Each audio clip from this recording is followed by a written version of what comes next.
Implementation Guide for Weighing Systems. Installation of weighing sensors. The flatness and deformation resistance of the support plate. It should meet the installation flatness and force direction.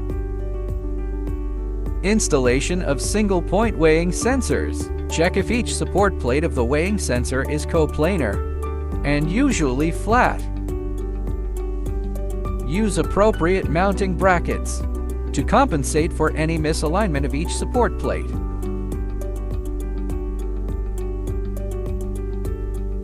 Each support plate must be rigid and not deformable.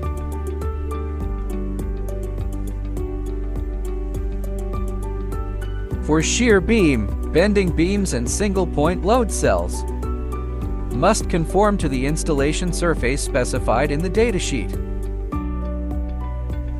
Note the datasheet, or the loading direction stated on the weighing sensor, must be in the same direction as the applied force.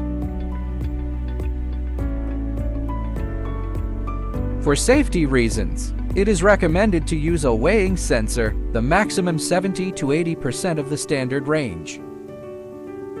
When weighing a structure with 4 brackets, the load will not be evenly distributed, and 85 to 90% of the applied is distributed on only 3 brackets. A single-point load cell can correctly weigh within the area stated on the datasheet. Weigh correctly. For example, using a weighing sensor that guarantees weighing sensor with an area of, we can determine that by applying gravity at any point of the structure. Applying gravity, the detection will be correct. By installing a structure larger than the size stated in the datasheet, or using objects protruding from the structure, it is possible to damage the single-point weighing sensor, and in any case, you may obtain incorrect weight values.